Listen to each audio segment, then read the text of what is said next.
الحمد للہ رب العالمین والصلاة والسلام علی سید الانبیاء والمرسلین اما بعد۔ ہم سب سے پہلے اللہ تعالیٰ سے دعا کرتے ہیں کہ اللہ تعالیٰ ہمیں حق بات بیان کرنے اور حق بات پر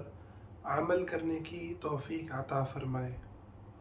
ربی شرح لی صدری ویسر لی امری واحلل عقدۃ من لسانی یفقہ قولی۔ نبی صلی اللہ علیہ وسلم کی جو زندگی ہے اور آپ صلی اللہ علیہ وسلم کی اور آپ کے ساتھیوں کی، حضرات صحابہ کی، اہل بیت کی جو زندگی ہے وہ ایک انقلاب ہے، ایک تحریک ہے، اور اس تحریک کے وہ لوگ اور وہ قائدین ہیں جس تحریک کو قیامت تک جاری رہنا ہے، یہاں تک کہ اس زمین پر دجال کا قتل ہو اور اسلام پورے کرۂ ارض کے اوپر غالب آ جائے۔ یہ آپ صلی اللہ علیہ وسلم کی سیرت کا وہ پہلو ہے کہ جس پر توجہ دینا، جس کے بارے میں غور و فکر کرنا، وہ آج کے اس دور میں مسلمان رہنے کے لیے بھی ضروری ہو چکا ہے، کیونکہ جب ہم ایک تحریک کے طور پر زندہ نہیں رہتے، جب ہمارا خاندان، جب ہمارا معاشرہ، جب ہماری اولادیں، جب ہماری عورتیں، جب ہمارے بوڑھے اور جوان، وہ سب کے سب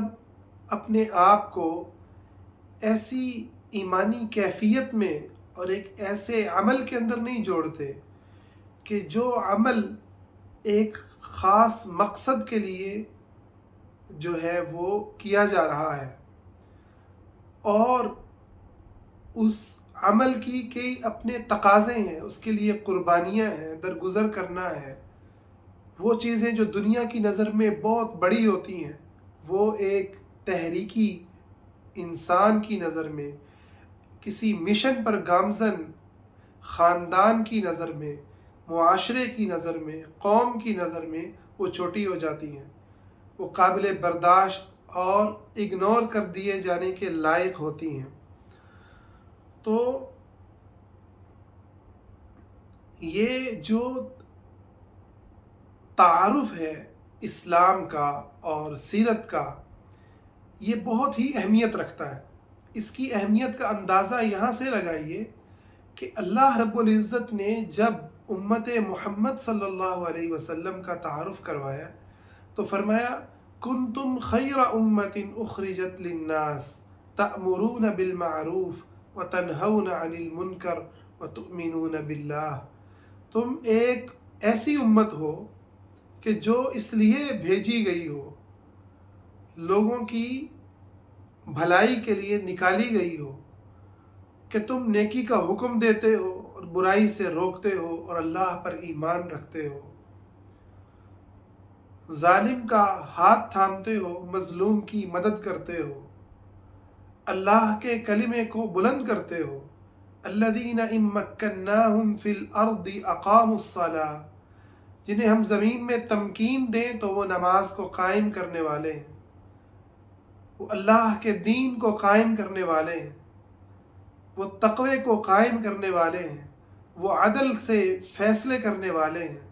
وہ ظلم کے خلاف ڈٹنے والے ہیں، ظالم کا ہاتھ تھامنے والے ہیں۔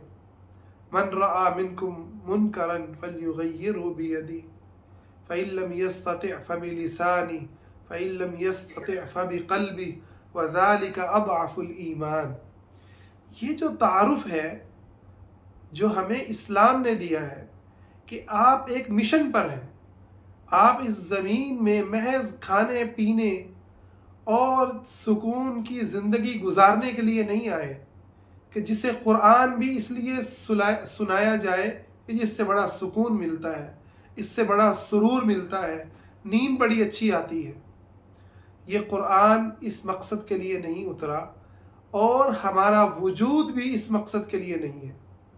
ہم وہ امت ہیں کہ جن کے بارے میں اللہ نے یہ تعارف کروایا، وَلَا يَزَالُونَ يُقَاتِلُونَكُمْ حَتَّى يَرُدُّوكُمْ عَنْ دِينِكُمْ إِنِ اسْتَطَاعُوا۔ یہ اہل کفر تم سے لڑتے رہیں گے، تمہارے خلاف محاذ آرائی کرتے رہیں گے، ڈٹے رہیں گے،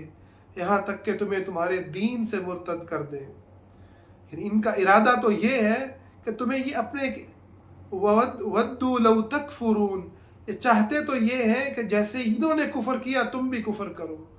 جیسے یہ قوم لوط کے گناہ کو حلال کر کے کفر کے مرتکب ہوئے، خدا سے باغی اور خدا کے سرکش ٹھہرے، تم بھی اسی طرح سے اپنے ملکوں میں ایسے ان قوانین کو پاس کر کے، ہم جنس پرستی کے قوانین کو پاس کر کے، کہ تم بھی اسی طرح سے کفر کرو جس طرح سے انہوں نے کفر کیا۔ تم سے لڑتے رہیں گے، وہ اپنے نظام کو قائم کرنے کے لیے کبھی پہاڑوں پہ آ کر کے جو ہے وہ ڈیزی کٹر بم گرائیں گے، اور کبھی صحراؤں میں اور تمہارا پیچھا کریں گے۔ وہ ہرگز نہیں چاہیں گے کہ اس زمین پر تم اللہ کا نظام قائم کرو، تم اللہ کا دین قائم کرو، تم اللہ کی حدود قائم کرو، تم اللہ رب العزت کی بنیاد پر امت کو اکٹھا کر دو، تم اللہ رب العزت پر ایمان کی بنیاد پر قومیتوں کے بت ڈھا دو، نیشنلزم کے بتوں کو پاش پاش کر دو، تم ایک امت بن کے اور دارالاسلام کے اندر جیو، تمہارا تعارف اسلام ہو، یہ ہرگز نہیں چاہیں گے۔ انہیں بڑی تکلیف ہے کہ یہ وطن عزیز، اس کی بنیاد دو قومی نظریہ بنے، یہ بنیاد بنے کہ ہم اور ہندو الگ الگ دو قومیں ہیں جو ایک ساتھ اکٹھی نہیں رہ سکتی۔ اس لیے یہ ملک بنے اور اس کے لیے یہ نعرہ لگے کہ پاکستان کا مطلب کیا، لا الہ الا اللہ۔ اس پر کفر جس قدر تڑپتا ہے، چاہے وہ یہاں کا کفر ہو، دیسی کفر ہو، یا جو ہے ولایتی کفر ہو، سب کے سب اس کے اوپر انگاروں پہ لوٹتے ہیں، اور ان کے دل راکھ ہو جاتے ہیں، جل کے کوئلہ ہو جاتے ہیں کہ ریاستوں میں، نظاموں میں، قوانین میں اللہ رب العزت کا نام بلند ہو، اللہ کے قوانین بلند ہو، اللہ رب العزت کی بڑائی اور کبریائی قائم ہو، کیونکہ وہ اپنے ملکوں میں اللہ کے ساتھ کب کے کفر کر چکے، اللہ رب العزت کی بغاوت اختیار کر چکے۔ تو آج کے مسلمان کو اپنے تمام مسائل کے اندر، جہاں اسلام سے اپنے گھر کے عورت کو سمجھنا ہے کہ اس کو اسلام نے کیا آزادیاں دی ہیں، اس کو اسلام نے کیا نرمیاں دی ہیں، خامد کو جہاں سمجھنا ہے، بیٹے کو جہاں سمجھنا ہے، باپ اور بھائی کو جہاں سمجھنا ہے کہ اللہ رب العزت نے اسے کیا آسانیاں دی ہیں، وہاں یاد رکھیے یہ بات سمجھنا بہت ضروری ہے کہ ہم اس دنیا میں محض آزادیوں کو انجوائے کرنے نہیں آئے، اور یہ ساری آزادیاں ہمیں بطور انڈیویجول ایک فرد کے نہیں ملی کہ تم ایک فرد ہو بس، ہمیں ایک امت بنا کر کے اور پھر اس امت کو ایک نظام عطا کر کے اللہ رب العزت نے اس اسلام کی آزادی سے، اس اسلام کی نعمت سے ہمیں جو ہے وہ نوازا ہے۔ اس لیے اس اسلام کی آزادیاں، اس اسلام کی آسائشیں، اسلام کی نرمیاں اور اسلام کی خوشحالیاں، وہ ہمیں تبھی ہم ان سے فائدہ اٹھا سکتے ہیں کہ جب اس زمین پر اللہ کا دین قائم ہو، اللہ کا حکم نافذ ہو، اللہ کا کلمہ بلند ہو۔ اگر اللہ کا کلمہ بلند نہیں ہے، اللہ کا دین قائم نہیں ہے، اللہ کے نازل کردہ قوانین سے فیصلے نہیں ہو رہے، اللہ کی عطا کردہ تہذیب اور تمدن یہاں پر حکمران نہیں ہے، اللہ رب العزت کی نازل کردہ آیات یہاں پر قانون نہیں ہے، قانونی اور غیر قانونی کے درمیان فرق کر دینے والی چیز کتاب اللہ نہیں ہے، تو پھر یاد رکھیے کہ یہ جو ہماری زندگی ہے وہ کبھی بھی امن اور خوشحالی سے بھرپور نہیں ہو سکتی، اس میں ظلم ہمیشہ ہوتا ہی رہے گا۔ اس لیے آپ دیکھیے کہ عورتوں کو جو آزادی، عورتوں کی جو ان کے حقوق کی پاسداری نبی علیہ الصلاۃ والسلام کے نظام اسلام کے اندر ہوئی، مدینہ کی ریاست کے اندر ہوئی، وہ دنیا کے کسی نظام کے اندر نہیں ہو سکی۔ تو آج مسلمان کہیں ہندو تہذیب کی گندگی کے اندر پڑا ہے، کہیں مغربی تہذیب کی گندگی کے اندر جی رہا ہے، تو اس سے نکلنے کا راستہ کیا ہے؟ اس سسٹم میں رہتے ہوئے ایک بچے کے حقوق کے تحفظ کیسے ہو، ایک عورت کے حقوق کا تحفظ کیسے ہو، بہن کے حق کا تحفظ کیسے ہو، اور دیگر تمام حقوق کا تحفظ کیسے ہو؟ تو یہ اسی صورت میں ممکن ہے، صحیح معنوں میں۔ یقیناً ہمیں کوشش تو ایسے بھی کرنی ہے، جب تک اللہ کا دین مکمل اپنی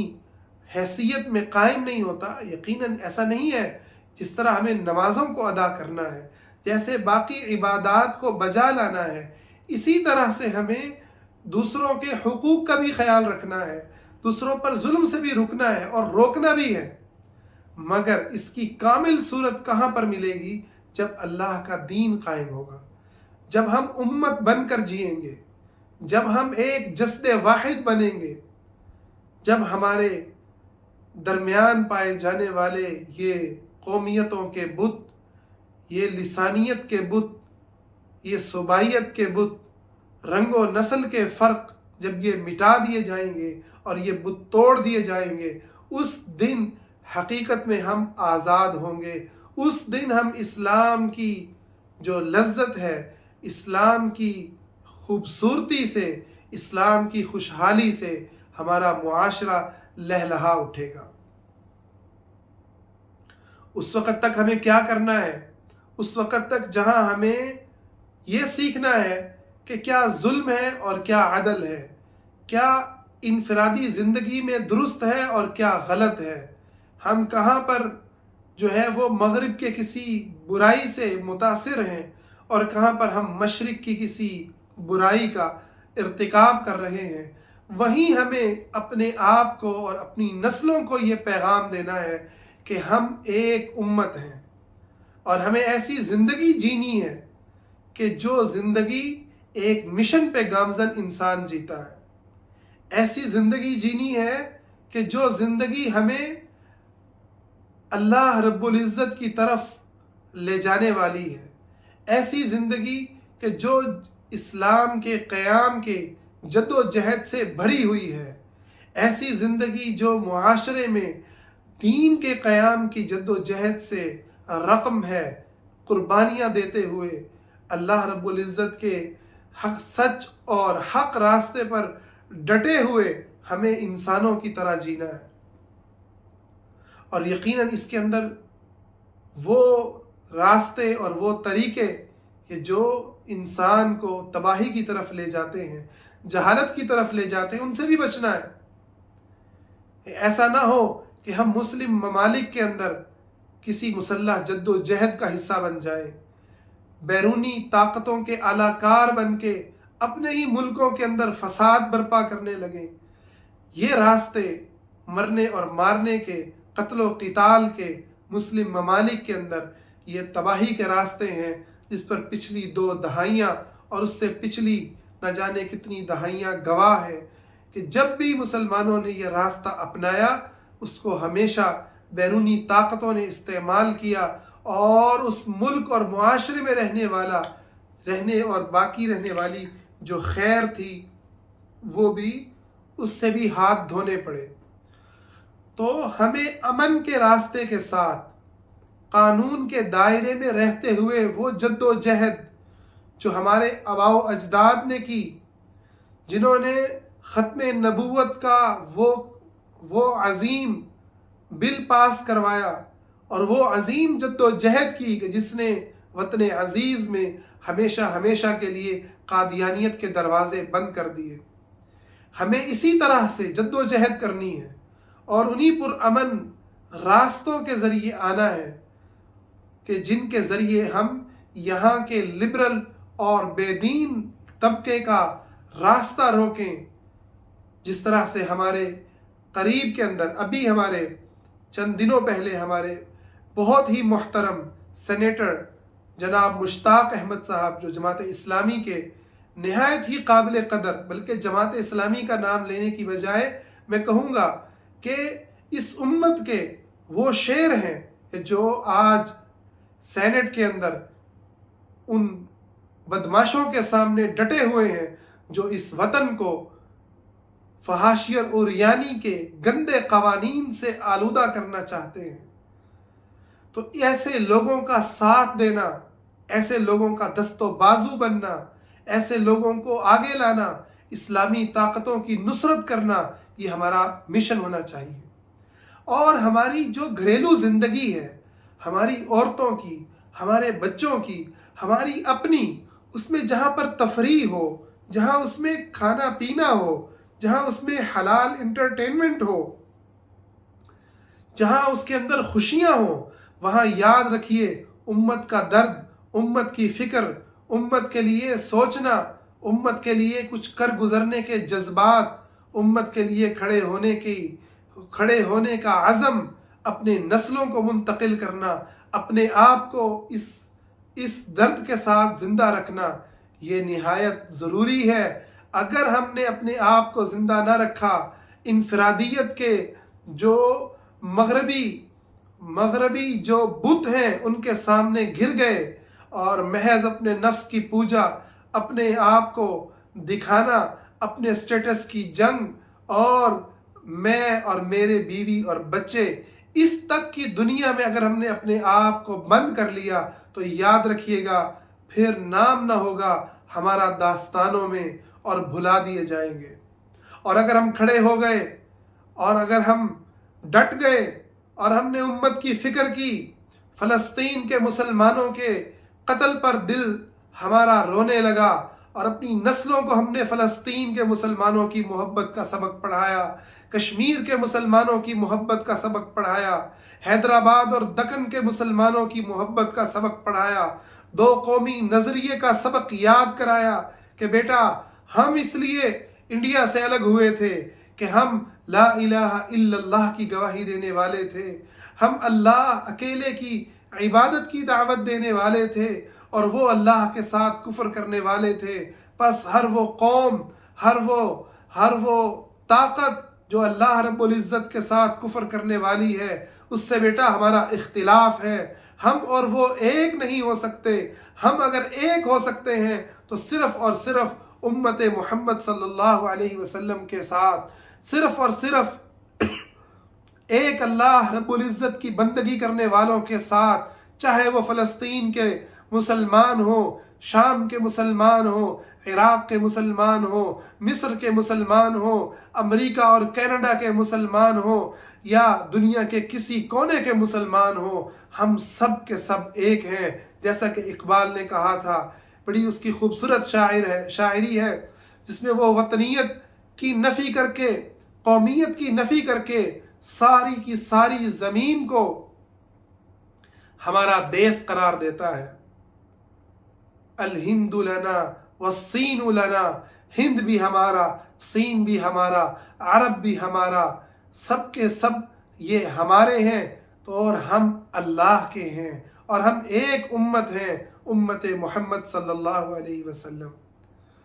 تو سیرت النبی صلی اللہ علیہ وسلم کے اس پہلو کو اگر آپ نے پڑھنا ہو تو سب سے بہترین کتاب اردو میں جو مجھے محسوس ہوئی، جو میں نے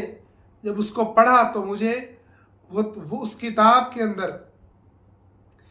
صحابہ کی زندگیاں، نبی علیہ السلام کی زندگی ایک تحریک کے طور پر نظر آئی، وہ کتاب جناب نعیم صدیقی صاحب کی کتاب ہے محسن انسانیت۔ اس کو اپنے گھروں میں رکھیے، اس کو پڑھیے اور اپنی زندگیوں کا محاسبہ کیجیے کہ ہمارا پیسہ، ہمارے جذبات، ہمارے ایموشنز، ہماری سوچیں، ہماری زندگی کا محور کیا صرف ہماری اپنی ذات ہے؟ کیا صرف ہماری اپنی زندگی ہے؟ یا اس کے اندر امت کا کوئی حق حاصل، امت کا بھی کوئی حق ہے؟ اس کے اندر امت مظلومہ کا بھی کوئی حصہ ہے؟ اس کے اندر سیلاب زدگان کا بھی کوئی حق اور حصہ ہے؟ اس کے اندر مسجد اقصیٰ کے مسلمانوں کا بھی کوئی حق اور حصہ ہے؟ بابری مسجد کے مسلمانوں کا بھی کوئی حق اور کوئی حصہ ہے؟ اگر تو آپ کی زندگی کے اندر، آپ کے دردوں میں، آپ کے جذبات میں، آپ کی محبتوں میں، آپ کی خوشیوں میں، آپ کے مال میں، آپ کی جان میں ان مسلمانوں کا، امت اسلام کا حصہ ہے، تو یقیناً آپ بڑے خوش قسمت ہیں اور بالکل سیدھے راستے پر ہیں۔ اور اگر ہم امت کو بھولے ہوئے ہیں، امت کی وہ فیلنگز، ہمیں وہ فیلنگ ہی نہیں آتی، ہم ایک امت ہیں، اور اس سے پھر نیچے تو ہم آہستہ آہستہ اب خاندانی نظام کو بھی، وہ بھی ٹوٹتا چلا جا رہا ہے۔ صلہ رحمی اور ایک خاندان جو اللہ نے ہمیں ایک خون بنایا، اس کے احساس بھی موت کا شکار ہو رہے ہیں۔ تو یقیناً یہ بڑی ہی دردناک اور بڑی ہی سوچنے کی بات ہے، بڑی ہی سوچنے کی بات ہے۔ آنے والی نسلیں رہی صحیح اجتماعیت کو بھی توڑ دیں گی، اور آنے والی نسلوں کی خواہشات نفس، اس میں صرف اپنی انا ہی رہ جائے گی۔ تو اس لیے اپنے آپ کو، اپنی اولادوں کو اس محنت کے اوپر کھڑا کیجئے اور اس تصور کے اوپر زندہ کیجئے کہ ہم نبی علیہ الصلاۃ والسلام کی امت، ہم جسد واحد ہیں،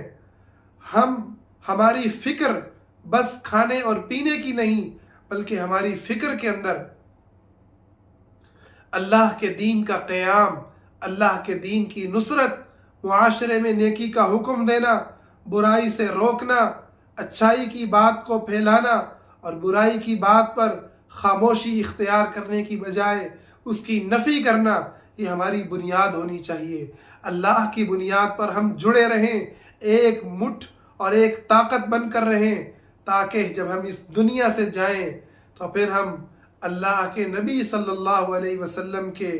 واقعتاً سچے امتیوں میں شمار ہوں، اور آپ کے ہاتھوں حوض کوثر پہ ہمیں پانی پینا نصیب ہو، آپ صلی اللہ علیہ وسلم کے ساتھ جنت میں داخلہ نصیب ہو۔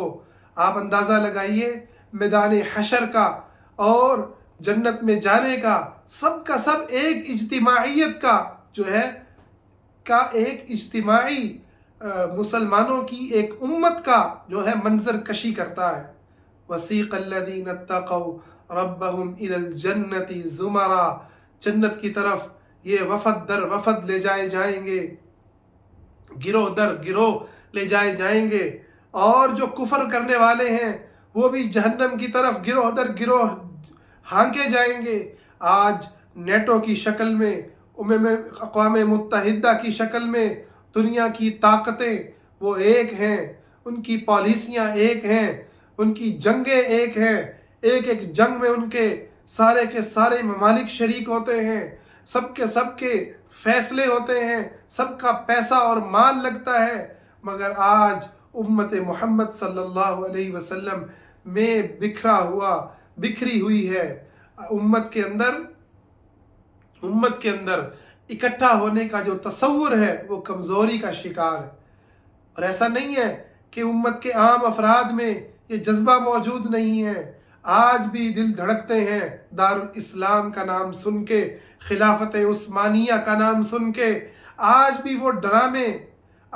ڈرامے کہ جو خلافت عثمانیہ کی یاد کو تازہ کرتے ہوں، جو ہمارے ماضی کو دہراتے ہوں، جن میں صلیبیوں کی گردنیں اترتی ہوں، جن میں اسلام کے لیڈر، ان کے اسلام کا نام بلند کرنے والے اپنی عزت، اپنے وقار اور اپنی شان و شوکت سے کھڑے نظر آئیں، آج بھی امت کے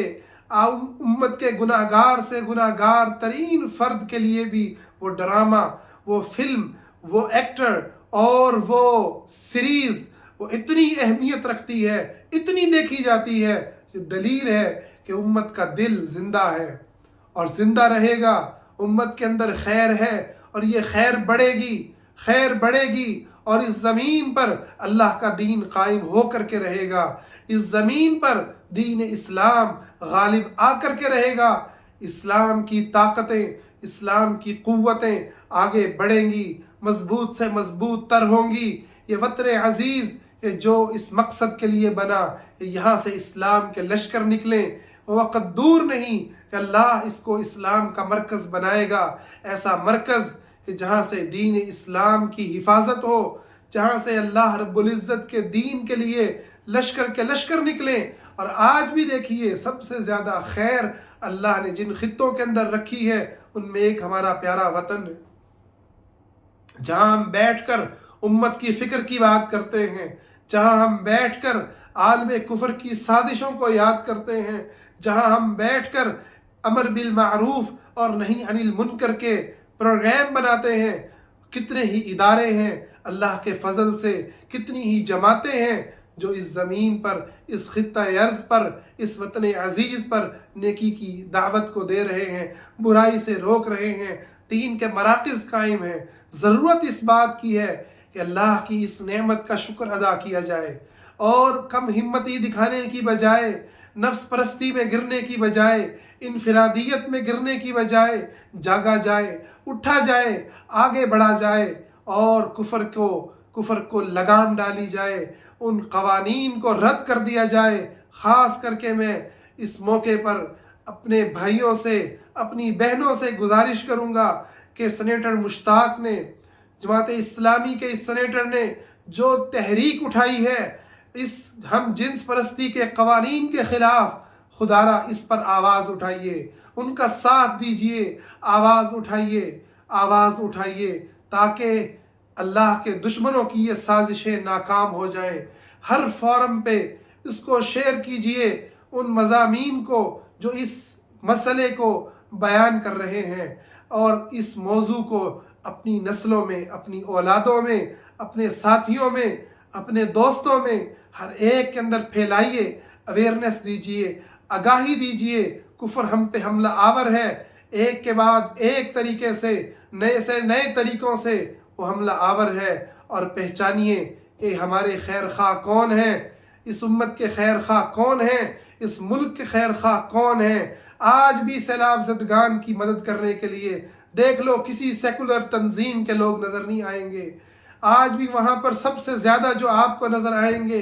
وہ اللہ کا نام لینے والے، وہ اللہ کے نام کو بلند کرنے والے، جنہیں یہی لوگ، جنہیں ہماری عوام ووٹ دینے کے وقت میں ریجیکٹ کر دیتی ہے، وہی مشکلوں کے اندر آپ کے ساتھ کھڑے ہیں۔ تو خدا را اپنے محسنوں کو پہچانیے، اپنے محسنوں کو پہچانیے اور ان کا ساتھ دیجئے، ان کی نصرت کیجئے، تاکہ اس خطہ ارض پر اور ساری زمین پر اللہ کا دین غالب آئے، اقامت دین کا فریضہ پورا ہو، اسلام کا بول بالا ہو، کفر کا منہ کالا ہو۔ اللہ سے دعا ہے اللہ ہمیں امت کا درد عطا فرمائے، اللہ ہمیں امت کا احساس عطا فرمائے، اللہ ہمیں امت بن کر جینے کی توفیق عطا فرمائے، ہماری نسلوں کو امت کا شیر بنائے اور ہمیں بھی اس امت کا امام بنائے۔ وَجْعَلْنَا لِلْمُتَّقِينَ إِمَامًا۔ اللہ ہم سے اپنے دین کا کام لے لے اور ہمیں شہادت کی موت عطا فرما، ہم سے اپنے دین کا کام لے اور ہمیں اس دین کے اوپر گامزن رکھ، اسی دین پہ زندہ رکھ اور اسی دین پر موت دے۔ اور اللہ ہمارے وطن کی حفاظت فرما، عالم اسلام کی حفاظت فرما اور عالم کفر کو ناکام فرما، یہاں پر کفر کی سازشوں کو ناکام فرما، بے دینوں کی، لبرلز کی، فحاشی اور عریانی کے دل دادا لوگوں کی اے اللہ سازشوں کو ناکام فرما، اسلام کو غالب فرما، آمین یا رب العالمین۔